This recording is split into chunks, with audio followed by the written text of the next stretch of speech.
ekonomisk vetenskap till Alfred Nobels minne för 2025.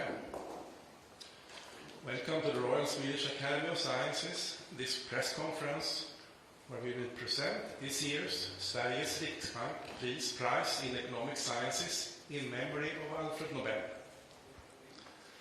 We will keep to our tradition and start in Swedish and then continue the presentation in English.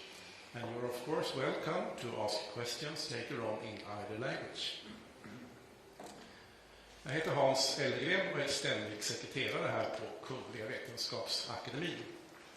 På min ena sida sitter professor John Hassler, ordförande för kommittén för Sveriges Riksbankspris i ekonomisk vetenskap till Alfred Nobels minne.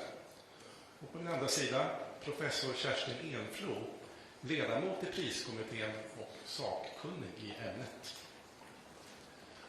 My name is Hans Ellgren. I'm Secretary General of the Royal Swedish Academy of Sciences. And to my right is Professor John Hassler, Chair of the Committee for Sveriges Riksbank Prize in Economic Sciences in memory of Alfred Nobel. And to my left, Professor Kerstin Enflo, member of the committee and an expert in this field. Årets pris handlar om att skapa och förstöra. This year's prize is about creation and destruction. Kungliga Vetenskapsakademin har idag beslutat att utdela Sveriges Riksbankspris i ekonomisk vetenskap till Alfred Nobels minne för 2025 till Joël Mokyr, Northwestern University, USA, Philippe Aghion, Collège de France and INSEAD, Frankrike, samt London School of Economics, Storbritannien, och Peter Howitt, Brown University, USA, för att ha förklarat innovationsdriven ekonomisk tillväxt. Ena hälften av priset går till Joël Mokyr för att ha identifierat förutsättningarna för ihållande tillväxt inom teknologisk utveckling. Och andra hälften gemensamt till Philippe Aghion och Peter Howitt för teorin om ihållande tillväxt genom kreativ förstörelse.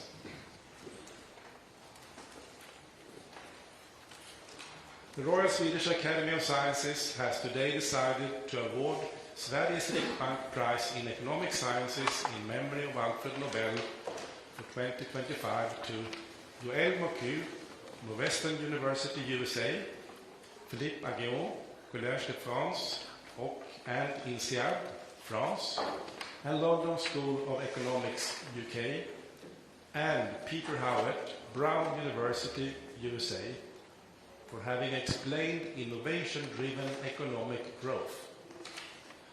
With one half, the prize goes to Joël Mokyr for having identified the prerequisites for sustained growth through technological progress. And the other half, jointly, to Philippe Aghion and Peter Howitt for the theory of sustained growth through creative destruction. Professor John Hassler will now give us a short summary. Please. Thank you, Hans. During almost all of humankind's history, living standards did not change noticeably from generation to generation. Economic growth was on average zero, and stagnation was the normal.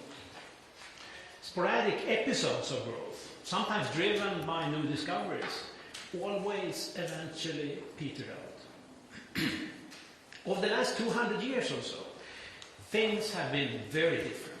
Sustained economic growth driven by a continuous stream of technological innovations and improvements, has replaced stagnation. New medicines, safer cars, better food, more efficient ways of heating and lighting our homes, the internet, and increased opportunities for communication with other people over long distances are just a few dimensions of economic growth.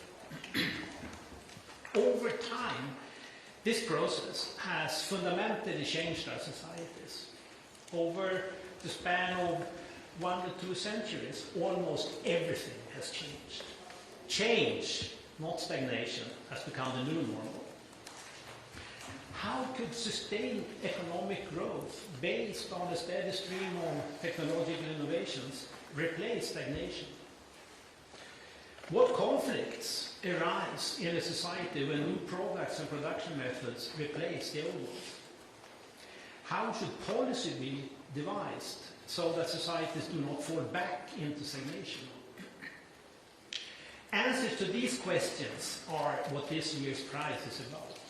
Yuval Mukir used historical observations to identify the factors necessary for sustained growth based on technological innovations. Philippe Aghion and Peter Howitt have produced a mathematical model of creative destruction, an endless process in which new and better products replace the old. With the understanding of the mechanisms of creative destruction provided by the laureates and the follow-up research, we have a better chance to make sure growth can continue and be guided in the direction that benefits humankind. Thank you, Jan. Professor Enflo will now give us a more in-depth presentation of this year's prize. Please. Thank you.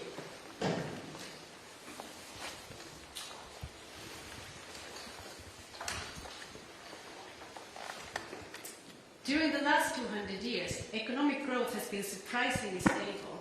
We can see it here with graphs covering the United Kingdom and the United States, where we have GDP per capita on the y-axis here, measured in a relative scale. That means that the slope of the trend lines here are the constant growth rates. The message here is clear. Over this period, GDP per capita has more than doubled with each generation, and the total increase here has been more than 20-fold. So what can then account for all of these massive growth rates? The answer is technological change. And as you can see here, with the example of telephones, technological change has progressed steadily too. The process has been creative in the sense that it builds on new ideas and innovations, but it's also been destructive because each new phone here has replaced the previous version and made that technology obsolete. This year's prize is exactly about that. It's about explaining innovation-driven, sustained economic growth. In particular, how did such growth become sustained in the first place? And secondly, how can growth continue despite the conflicting interests growth creates when new technology replaces the old? The first part of the prize goes to Yuval Mukir, an economic historian who noted that technological change alone cannot explain economic growth because technological change predates growth by millennia. And we can see it here in this graph that goes back to medieval times for Sweden and England. Over these 400 years, we see that GDP per capita barely changed, despite the fact that some really important innovations took place in this period, such as the heavy plow or the printing press. With this, Mukir identified the important prerequisites for growth, and I'm going to go through them with you right now. The first one is useful knowledge. It has two components. Prescriptive knowledge, which means a set of instructions or recipes that can guide to somebody how to carry out a certain technology, like a user manual, if you will. For most of human history, what was known to society about technological change rested mostly on this type of knowledge. People knew how to operate a certain technology, but they didn't know why it worked. And that brings us to the second component here. Propositional knowledge. Knowledge about rules and regularities in the physical world that can explain to us why the technologies work. We can think about this as science in the broad sense. Mukir tells us that these two components need to come together and interact in order to generate the sustained stream of innovations needed to generate sustained growth. Here we can see the feedback loops here. But even the best ideas would still be left on the drawing table if it wasn't for the skilled mechanics and engineers that could take the drawings from the drawing tables, scale up the models, and put science into economic use. For this, mechanical competence is a key prerequisite.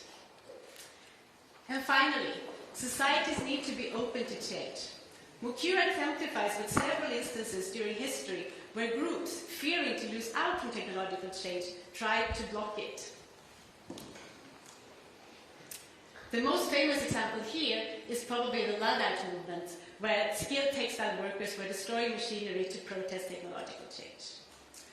But if society has arenas where groups can meet and negotiate their claims and come up with mutually beneficial compromises, change is rather embraced.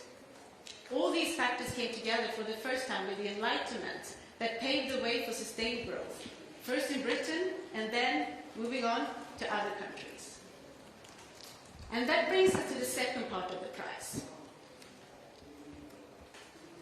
Philippe Aghion and Peter Howitt created a mathematical model of growth where creative destruction features as a core element.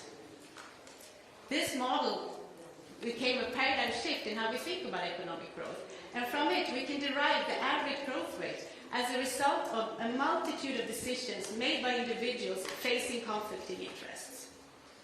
As such, the model can explain how growth can be such a disruptive process at the firm level and still result in those stable aggregate growth rates that we saw in the beginning of the presentation.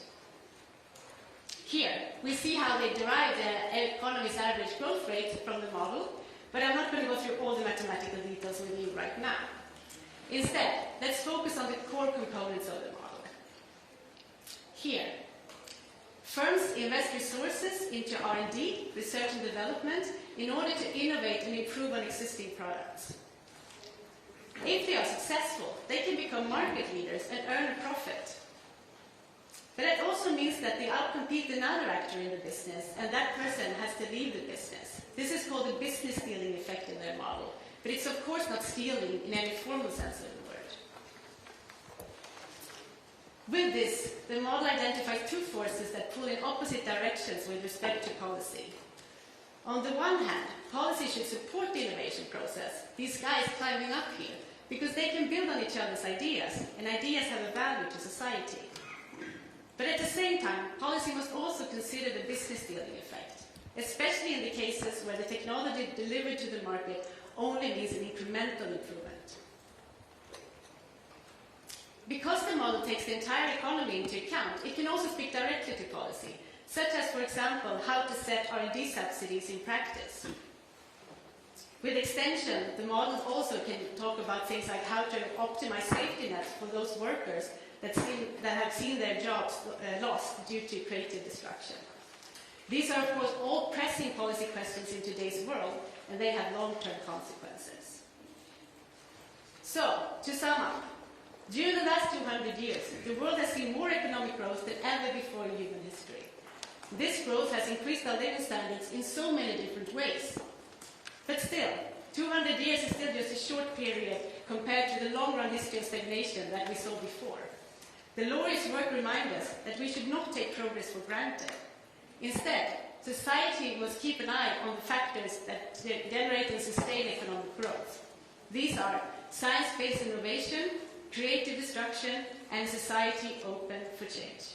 Thank you. Thank you, Kerstin. I hope we have Professor Aghion on the phone. Is that right? Yes, absolutely. Can you hear me? We can hear you. Good morning, and congratulations again to the prize. Yeah, that's quite a surprise, and I'm still speechless. It came really as a huge surprise. I did not expect it, I can't find the words to express what I feel. I understand that it can be difficult. Here you are live at the press conference. There are many interested journalists from the Swedish and the international press. Yes. Are you ready to take some questions? Yes, absolutely. Someone who would like to start? Yes, please. Hi, my name is Anthony Nordstrom. I'm from TV4 in Sweden. Congratulations on the prize. Classical question. How are you planning to spend the prize money? Well, that's a good question.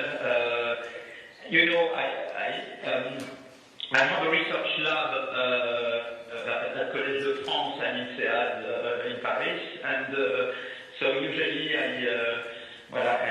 we have research projects, and I invest a lot in these research projects with younger researchers that work with me, and where we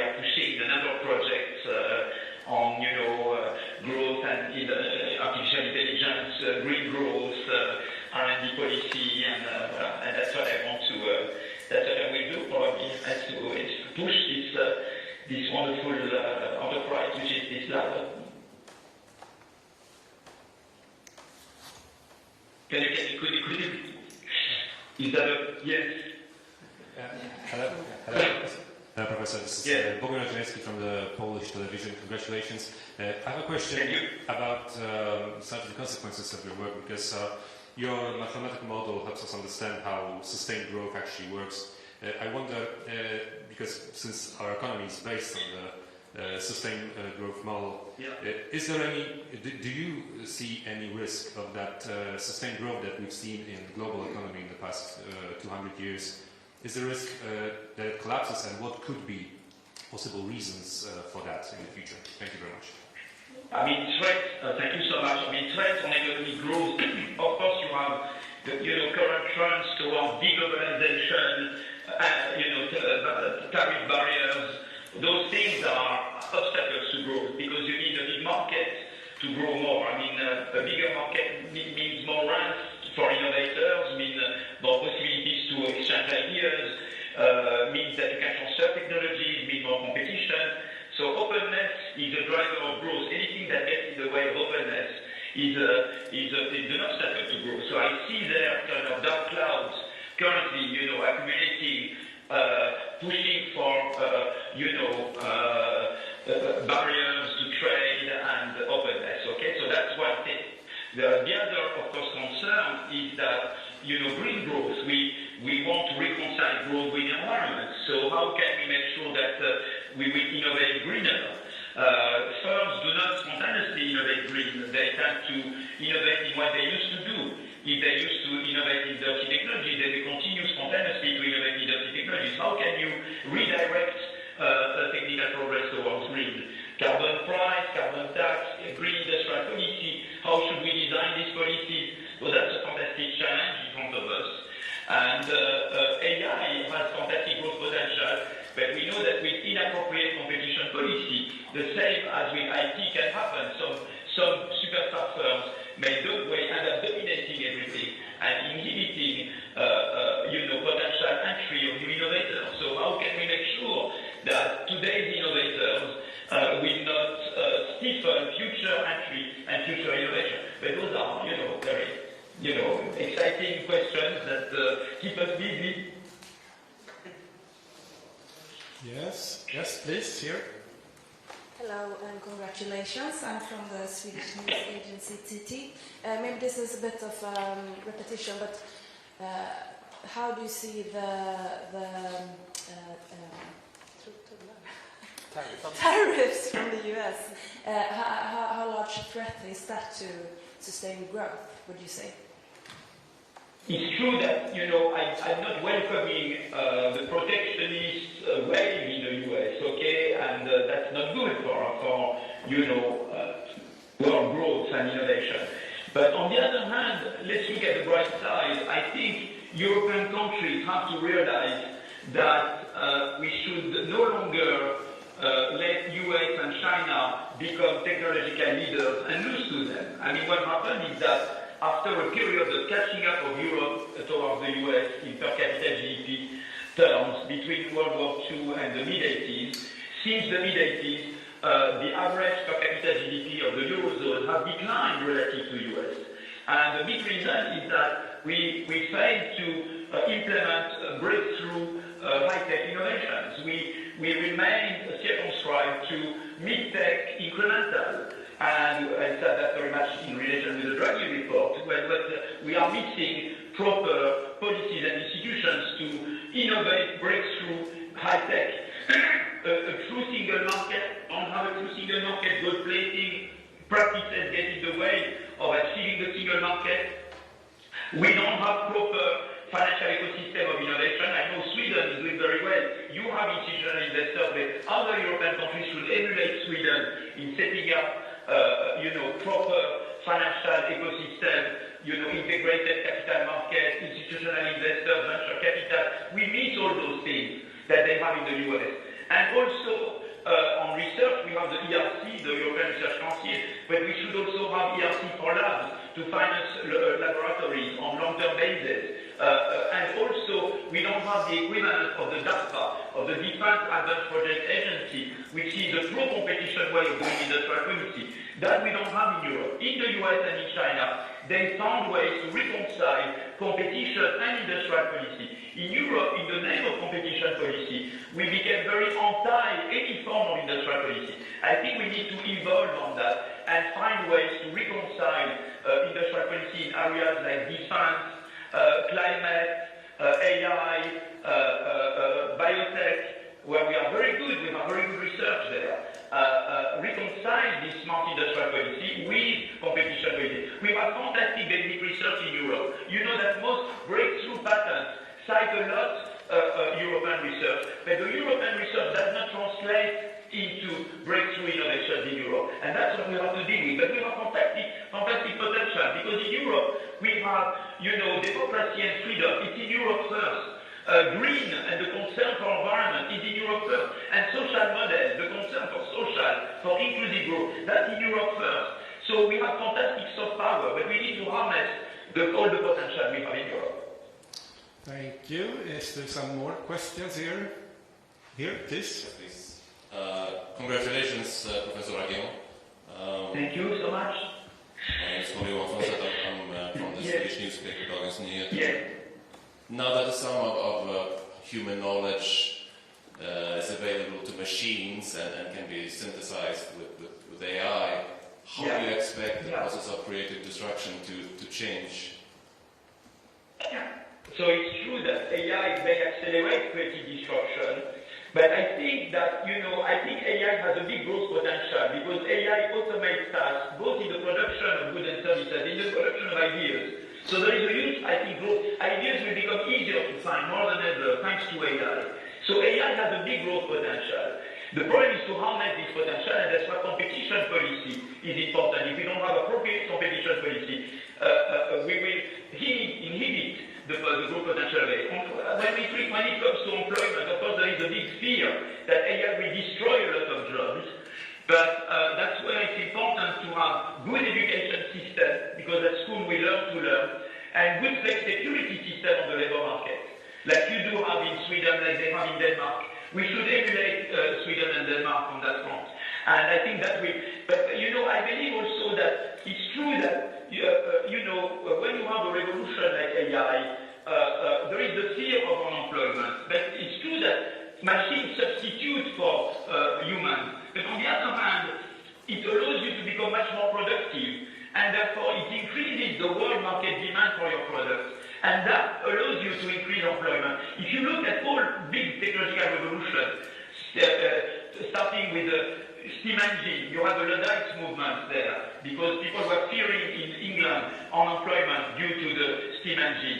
Then you had the electricity revolution, where Keynes predicted mass unemployment.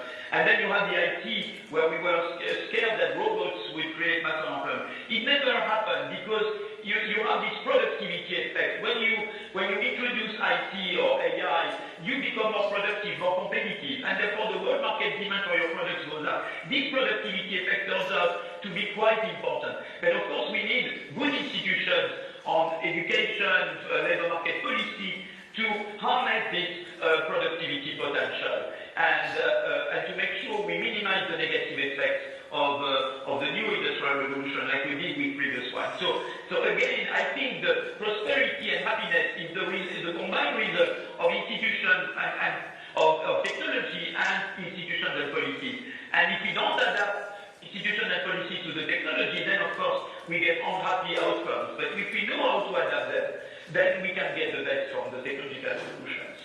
Thank you, Professor John. We have time for one last short question and a short answer. Yes, please. Yeah. My name is Johan Persson. I'm from the Swedish EFN.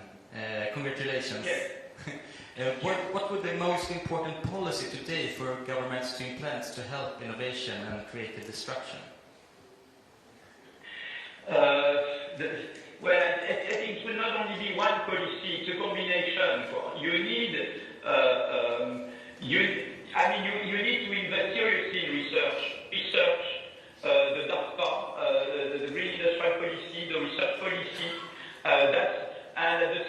time, you need to create this single market as a competition. That's a smart combination between more competition and market integration on the one hand, and voluntary policy on research and industrial policy, which is very pro-innovation. This combination, I think, lies at the heart of making Europe and our countries more innovative and faster growing, I think. Thank you, Professor Aguillon, and once again, our warmest congratulations. Hope you accept that. Thank you so much. We look forward to seeing you here in Stockholm in December for the Nobel Prize ceremony. Thank you. I look forward to it very much. Bye-bye. Thank you. Let's move on to if you have some questions about the prize to the prize committee or about the work. I think we might have time to one or two final questions. Yes, please. I have a question because I'm wondering, this year's prize clearly puts in focus the importance of new technologies and the importance of innovation and the importance of financing that kind of research. Is that a commentary from the Nobel Committee on the ongoing discussion on financing science, particularly in the United States? Justin, you want to address that? No, we don't make any commentaries about any current events in that sense. Our work is all about the scientific contribution of these laureates, so it is actually only about celebrating the work that they have done and honoring that with a prize.